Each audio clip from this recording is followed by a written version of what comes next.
sea, como veis, la parte estructural del genoma es solo menos de la tercera parte, ¿eh? Todo lo demás son proteínas que son importantes, que son proteínas que tienen dos funciones. Unas son, todas valen para la replicación del virus, pero no forman parte de la estructura de la molécula, pero son bifuncionales.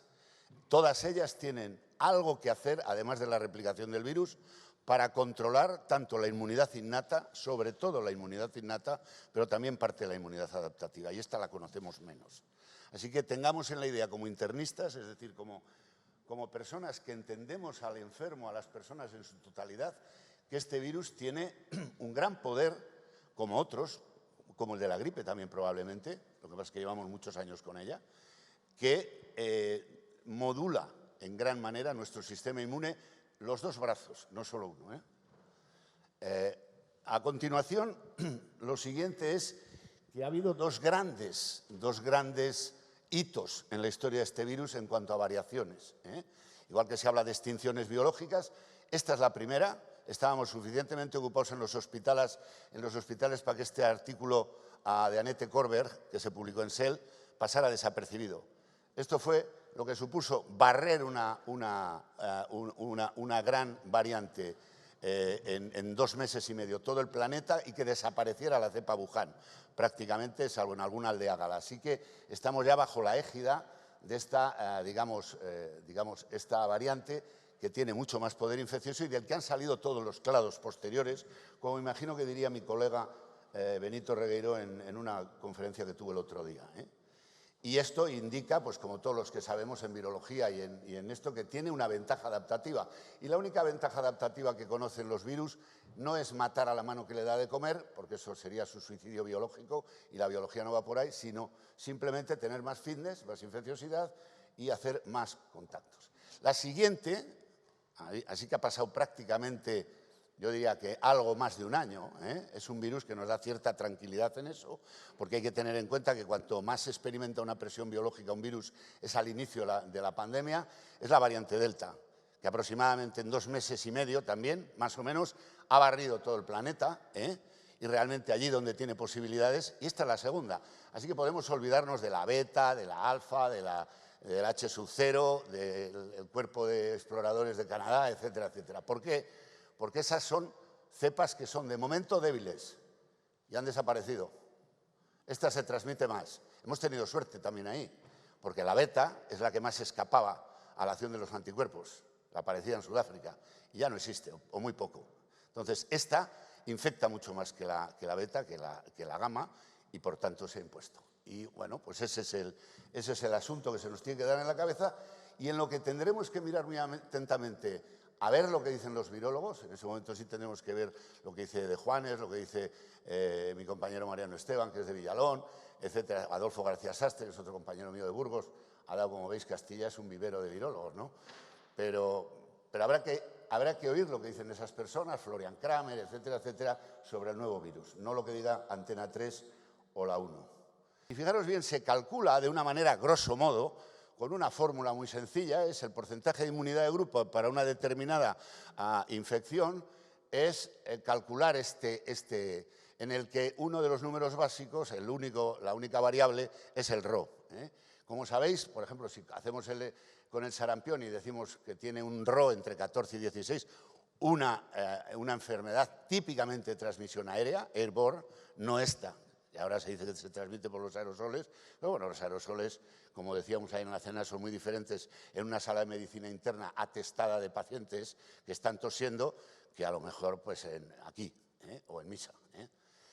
Pero fijaros bien, eso se ha confundido porque se ha confundido como que eso podía ser, digamos, la inmunidad que nos hace a todos ser resistentes frente a la infección. Y para eso se necesita una vacuna de especiales cualidades.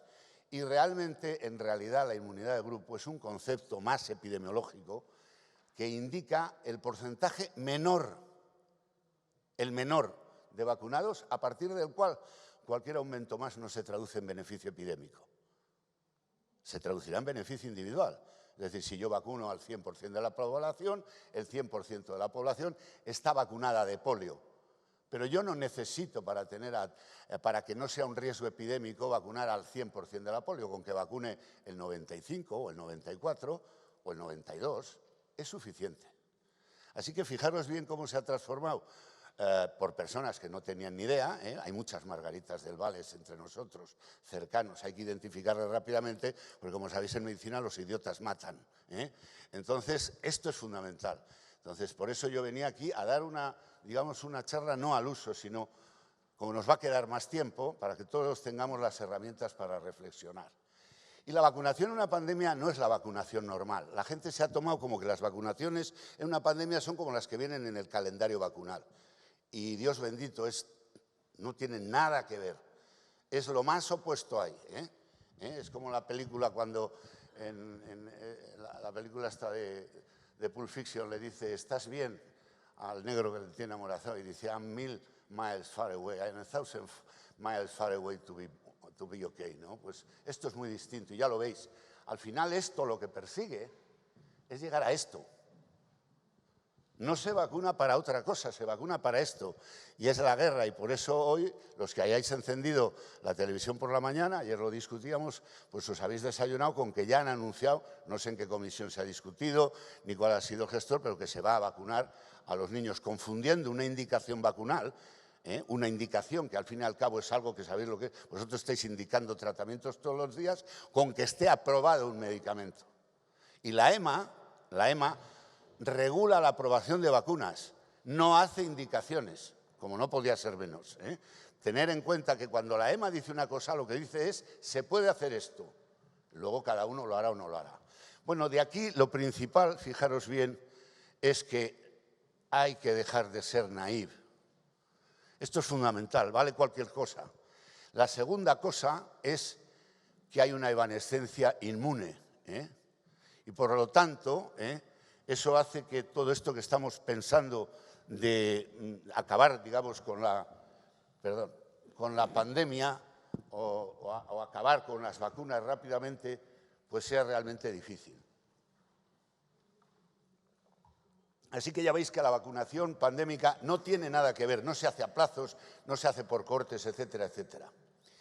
Lo segundo es que la vacuna y la erradicación de COP2, que yo la veo difícil, pero podría ser. Hay algunos artículos, hay un artículo de unos neozelandeses que ha salido hace poco, me parece que ha salido en British Medical Journal, pero para erradicar una enfermedad, esas tres condiciones epidemiológicas son necesarias, no para eso, para cualquier viriasis o para cualquier enfermedad. Un reservorio humano, una vacuna eficaz y duradera, si es esterilizante mejor, y vacunación mundial y vigilancia epidemiológica. Y esto yo lo puse en mi cuenta de Twitter, bueno, pues cuando tenía no los 15.000 seguidores que tengo ahora, cuando tenía 1.200. Y esto lo publiqué, este tuit, el 24 de diciembre de 2020. Esto. Bueno, pues por ahora no ha ido tan mal la predicción que hice hace un año, cuando los botarates que salían en la tele decían vamos a por la inmunidad de grupo y nos enseñaban a una señora llamada Josefa vacunándola. Y yo dije, bueno. El panorama mundial de las vacunas es que los países hemos aprendido, o han aprendido, gracias a Dios, que lo importante es pasar de naïf a no naïf.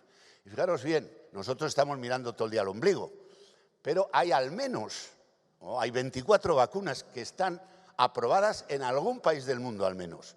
¿Habéis oído hablar de las vacunas cubanas? Pues yo os digo sinceramente, si no tuviera otra cosa, me podría poner una vacuna cubana, con todos mis respetos, si la cosa arreciara. Porque lo importante es pasar de naïf a no naïf, de tener algún elemento en el sistema inmune que nos haga haber tenido una experiencia ya. Y hay 8 aprobadas por la OMS y hay 4 aprobadas en la Unión Económica Europea, y ya veis que dependiendo de lo rico que sea el país, sarcasmo, tiene muchas más vacunas aprobadas, como es lógico, porque tiene que echar mano de lo que pueda. Y esto es importante.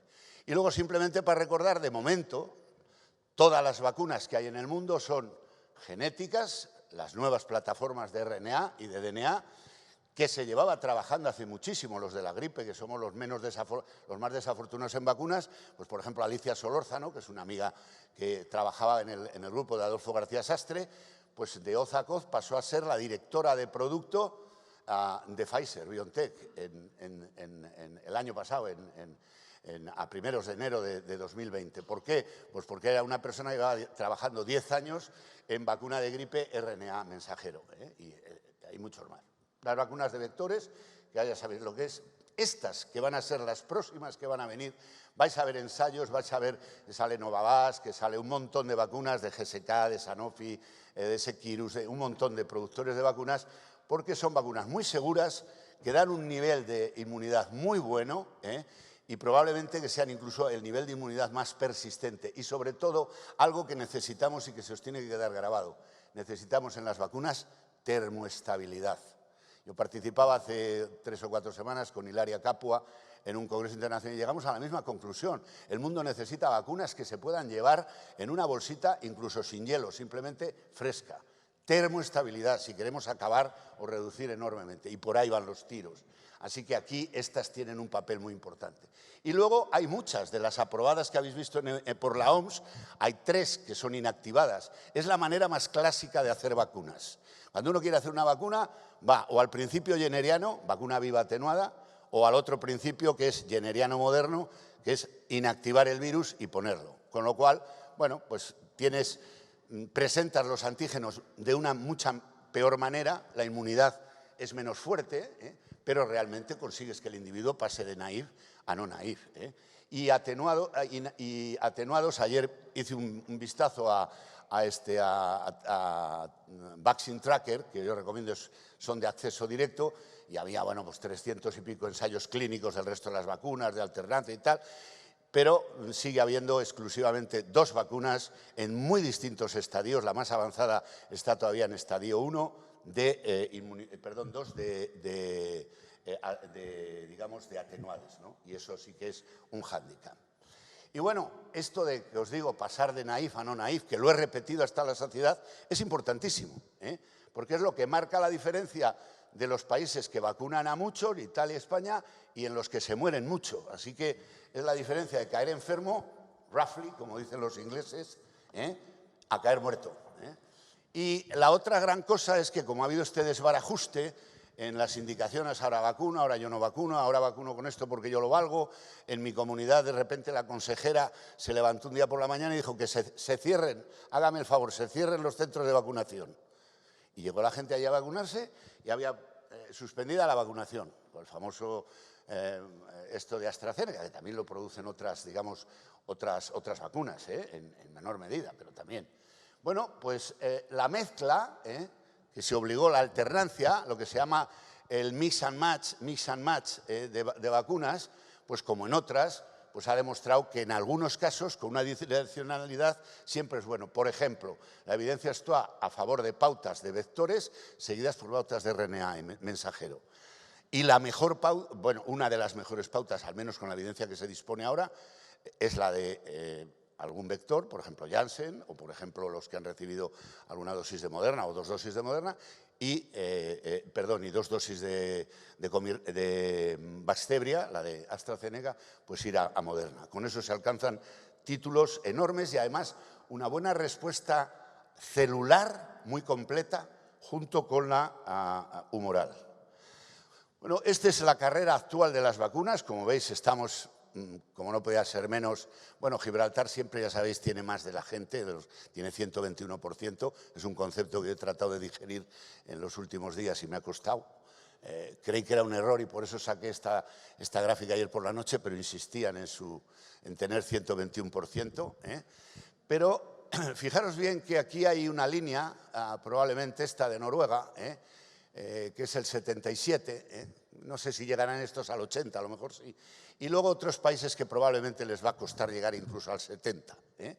Y fijaros que en todos estos países es donde se está intentando por primera vez una medida, que yo no digo que sea buena o mala, pero que tiene sus riesgos, que es vacunar a la población infantil cuando realmente el riesgo, el coste-beneficio dista mucho todavía de estar perfectamente evaluado. Yo creo que con los ensayos que hay de 3.000 o de 4.000 niños que se han hecho en Pfizer-BioNTech no es suficiente.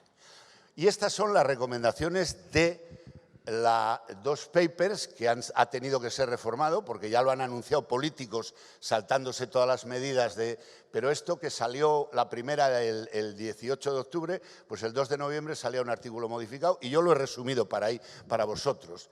Las personas de muy alto riesgo del grupo 7, trasplantados y grandes inmunodeprimidos, hay una lista enorme de fármacos que yo no he aprendido en la carrera y que no tenía ni idea que existía. Por ejemplo, uno de ellos es el trasplante de células CAR, las células quiméricas transformadas para el tratamiento antitumoral.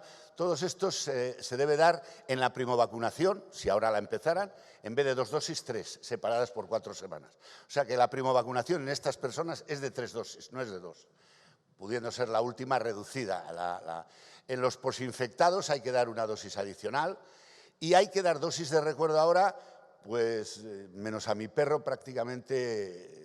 Lo comentábamos ayer por la noche, Antonio, a todo el mundo, porque cuando ya tenía preparada esta diapositiva, pues solo veis en rojo, pues han salido sucesivos prebostes anunciando, como en el camarote los hermanos Mars, y dos huevos duros, hasta que al final ya todo el mundo, y todo el mundo vamos a tener que ir a una booster, y lógicamente. Pero esto era de esperar. Porque yo me imagino que en la audiencia no habrá ninguno, si no hay que me lo diga, si conocéis una infección respiratoria vírica que produzca inmunidad de por vida. Pensar un poco, ya se acabó, pues este no iba a ser la excepción. Por eso puse el tuit que puse en el momento que puse. Digo, sería casualidad que este virus que tiene portadores asintomáticos, que tiene un montón de cosas, ya la sabemos, tuviera inmunidad de por vida. Así que esto también conviene que lo tengamos en cuenta. Y bueno, ya habéis visto cómo incluso hay posibilidades de que se exija y se vaya a exigir a algunos países, el Reino Unido ya lo ha empezado, a exigirlo en el pasaporte COVID, que haya una dosis booster. Bueno, el efecto de la booster ha sido probado. Otro sitio al que tendréis que mirar siempre, al menos para las vacunas mRNA, pero también para el general, es el gran experimento nacional que es Israel, que ha firmado un acuerdo de confidencialidad y de colaboración con Pfizer, y que, fijaros bien, las cifras, cómo empieza la vacunación, el booster en personas por encima de 60 y prácticamente en un mes, en el mes siguiente, ya los de encima los de por debajo de 60 se van hacia arriba y en cambio los otros empieza a bajar. Y lo mismo cuando empieza el booster, lo mismo como continúa un poco la inercia, pero al cabo de un mes empieza a bajar incluso cuando se amplía. Lo otro sigue con la típica onda epidémica que llega a su fase meseta porque se va agotando la población susceptible, pero vuelve a bajar en cuanto se adopta la vacunación. Os recuerdo que Israel está vacunando incluso niños desde hace ya algunos meses. Bueno, ¿por qué? Bueno, pues porque distintos estudios, aquí os he traído el resumen del VRPIC meeting de hace muy poco, de hace un mes. Hay 10 veces más de incremento de la protección en mayores de 16 sobre la segunda dosis.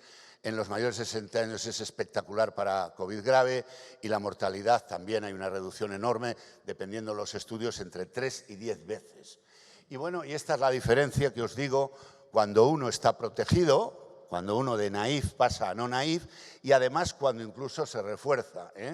En Estados Unidos, que saben que no van a llegar al 80% nunca, pues son los que están ya convenciendo a los pediatras para que se vacunen a los niños y a los que ya se han vacunado 2 veces para que alcancen el refuerzo, digamos, para tener la mayor base poblacional que logre contener la infecciosidad. Y es la diferencia entre caer infectado, fijaros bien,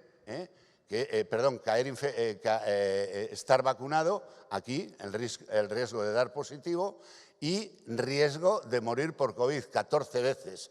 O sea, hay 6 veces casi de dar positivo y 14 veces de morirse por COVID entre los que no están vacunados de los vacunados. Y aquí lo mismo, y por franjas de edad os llamo la atención que fijaros bien, los niños, es decir, los adolescentes, es esta de aquí, los vacunados, es esta zona de aquí. Y esta de aquí, digamos, los que son positivos. O sea que entre los no vacunados y los vacunados también hay una gran diferencia y eso es probablemente lo que ha hecho adoptar esa decisión tan rápidamente, primero al gobierno israelí, luego al gobierno americano y ahora en Europa. Otra cosa que es importante señalar es, yo creo que ya tenemos que ir 10, sí. Bueno, otra cosa es la infección. Fijaros bien cómo el hecho de estar previamente infectado lleva a vacunas, lleva a vacunas que no eran muy buenas en efectividad, a porcentajes prácticamente de efectividad similares a los de las vacunas mejores, a las de mRNA. Voy a ir más deprisa. Y luego hay otras cosas que se nos escapan. Bueno, nada más señalaros que los virus más parecidos al SARS-CoV-2, que son beta coronavirus, pertenecen a otro género, pero comparten antígenos, Y esto tiene una importancia, y es que sabemos que les tenemos entre nosotros, pero no sabemos cuándo aparecieron. Con algún estudio publicado en Trends en Microbiology, fijaros bien, antes de que esto se pusiera de moda, lo cual tiene más valor, ¿no? Porque ahora se escriben un montón de cosas y hay que ser muy críticos, pues cuando se han descubierto los coronavirus, pero esto es probablemente cuando tenemos ancestros, y fijaros bien que los más recientes son el HK1 y el OC43, es decir, son beta coronavirus los más similares al del SARS. Os voy a hablar un poquitín de esto, que como dice aquí, no se sabe si el epidemiólogo Thomas Francis, cuando estaba ponderando algunos datos inexplicables serológicos, no se sabe lo que fue, pero si en la reverencia religiosa de la belleza de la ciencia o el impío gozo alimentado por los lingotazos de Martini a los que era él tan aficionado, pues Sir Francis acuñó el término de pecado original antigénico para distinguir algo que sucedía en la gripe, y es que la primera gripe que tiene un individuo le marca para toda la vida y se llama impronta o imprinting, y realmente condiciona en los virus de alta variación como es la gripe, pues las personas como yo, que probablemente hemos tenido la primera infección H1, pues respondemos más frente al H3. Y sin embargo, los más jóvenes, que probablemente han sido infectados por H3, o gente de aproximadamente nacido después del año 1968, pues tienen una respuesta mejor. Y esto es importante tenerlo en cuenta, porque cuando se habla de revacunaciones hay que tenerlo en cuenta. Estamos haciendo booster con la cepa Wuhan, que es la antigua, que ya ha desaparecido. Entonces estamos haciendo un imprinting muy fuerte. Yo nada más lo digo, no sé las consecuencias, pero yo tengo que mirar a lo que pasa con otros virus, ¿no?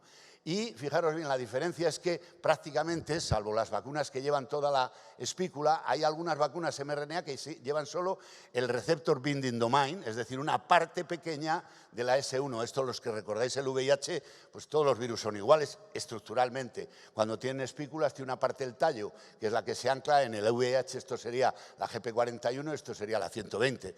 En el virus de la gripe, esto sería la la HA2 y esto la HA1. Y esta es la que es dominante, esta es subdominante. Pero también se producen anticuerpos contra la espiga. También se producen. ¿Y qué sucede? ¿Qué quiere decir el pecado original antigénico? Pues que fijaros bien, cuando se produce una infección con SARS-CoV-2, este es un trabajo de mi amigo García Sastre, y esta es Teresa Illón, que está dirigiendo la tesis a una persona del Centro de Gripe de Valladolid. Fijaros bien cómo en OC43 y también en HK1, los dos beta coronavirus que son merbecovirus, se llama merbecovirus de MERS, beta coronavirus. O sea, para que veáis que los virólogos tampoco somos gente, o sea, tenemos cosas muy primarias. Y sarbecovirus, SARS, beta coronavirus. Con eso se acuerda todo el mundo de esto. Bueno, pues fijaros bien, este probablemente por el número, pero a la semana de la infección dan un reboost de anticuerpos, que es lo que hace el SARS-CoV-2. Hacer lo que hace nuestro sistema inmune siempre. Cuando se enfrenta a algo nuevo, intenta ver entre lo que tenemos cuál es lo que más se parece. Y cuando lo encuentra, la primera es hacer una rellamada de esos anticuerpos. Se llama antigenic recall y es llamar a esos anticuerpos. Por eso a mí me da mucho, y lo quiero seguir viendo en la literatura, qué va a pasar con los boosters y si se repiten sin cambiar la cepa. Podríamos dar lugar, a lo mejor, espero que no, pero podría ser una posibilidad y hay que tener en la cabeza de un efecto de pecado original antigénico. Bueno, de long COVID 3 palabras en esta diapositiva. Yo me empecé a interesar cuando vi esto hace 6 o 7 meses Y realmente luego ha habido una serie de grupos, el Yale COVID Recovery Study y el Long COVID SOS, que van a dedicarse a estudiar, y hay algunas publicaciones de franceses en los que se ve que realmente hay una reducción importante de síntomas en algunos de estos pacientes que tienen Long COVID. Lo recordemos, aunque yo sé que estoy en una audiencia de médicos internistas, entre el 10 y el 15%, no hay tratamiento para Long COVID, síntomas variadísimos, pero parece que algunas de esas personas significativamente tienen mejora respecto a... Alguien me podrá decir, hombre, con esos porcentajes, mal que no empeora, pues mejora, ¿no? Pero bueno, realmente en medicina y en microbiología más damos muchas veces tratamientos que tienen mucha menor eficacia que esto. Bueno, los niños. Estos son la diana que tenemos. 3 millones, no llega a 400.000 niños, los que van a ser subsidiarios de la nueva medida cuando se empiece a hacer. Querían empezar a mediados de diciembre, creo. He oído en la televisión ayer, cuando llegué a la cena, puse 24 horas y ya lo decían allí.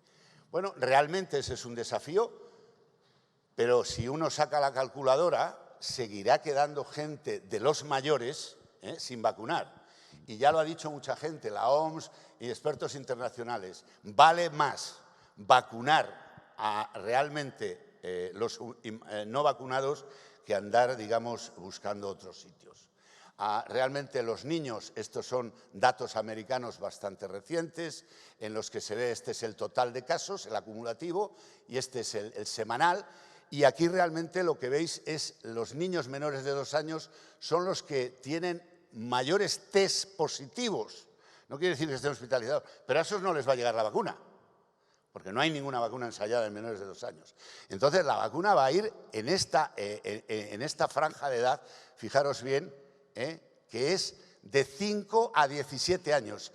Esto, a mi juicio, pues está falseado, porque ahí lo que tendríamos que ver es de 5 a 11 años cuántos son, y probablemente de 5 a 11 años, siguiendo la lógica de este esquema, sería una gráfica que estaría más bien por aquí, unas veces por encima y otras por debajo de la línea de 2 a 4 años, que tampoco entran en el programa de vacunación.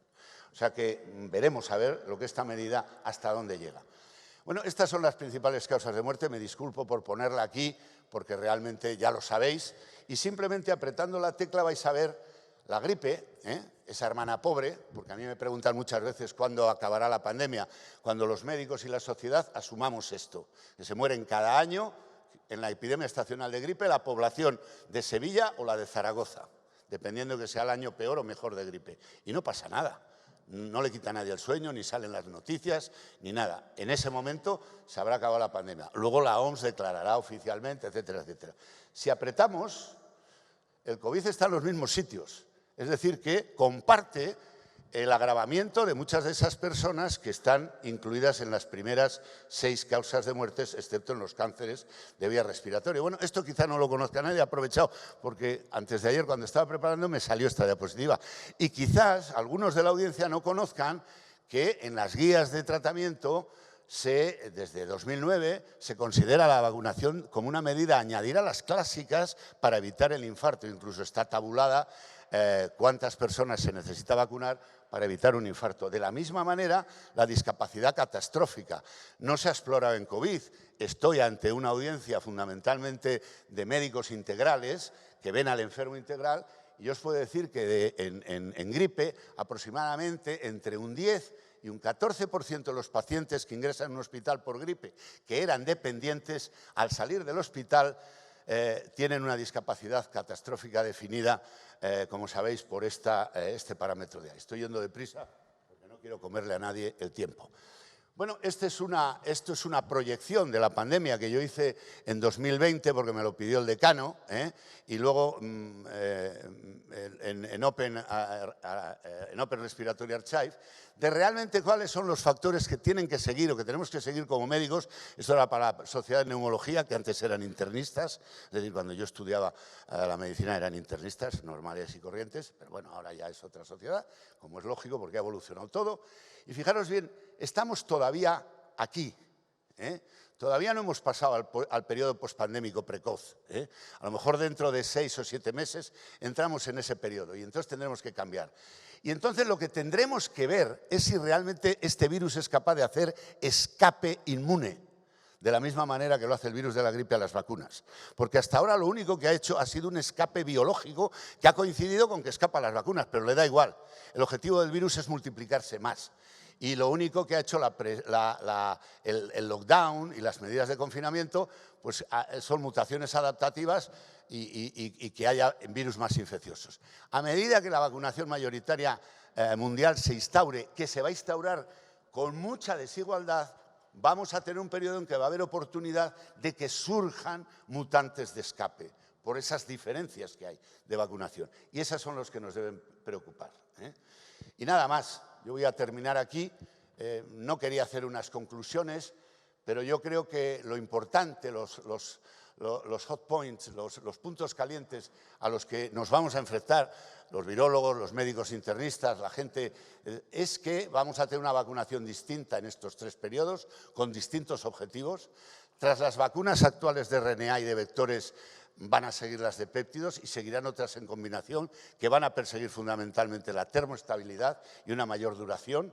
Ahí van a entrar las vacunas recombinantes, la actualización de variantes, la primovacunación con 3 dosis, sobre todo para los inmunodeprimidos, los trasplantados, etcétera, etcétera. Y luego condiciones que ahora empezamos a ver, como son las dosis reducidas, el mix and matches, etcétera, etcétera, la vacunación de niños de 5, otras vacunaciones del adulto. Ayer lo comentábamos en la cena, esta epidemia de COVID nos ha puesto delante de la cara nuestras incoherencias, o sea, vamos a vacunar de COVID con un esfuerzo terrible y todos los días se nos pasa por la consulta un montón de gente que no nos costaría nada decirle, oiga, vacúnese de gripe, porque ya usted está en una edad de que se puede vacunar de gripe.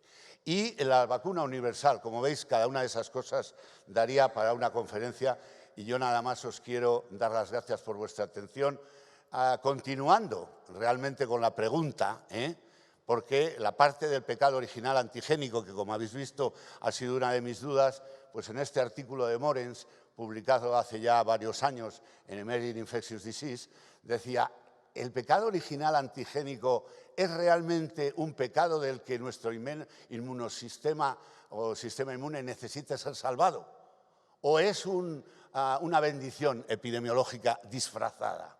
Dice, tenemos mucho que aprender. Y como San Agustín escribió en Confesiones 8:7, Señor, hazme casto, pero todavía no. Muchas gracias.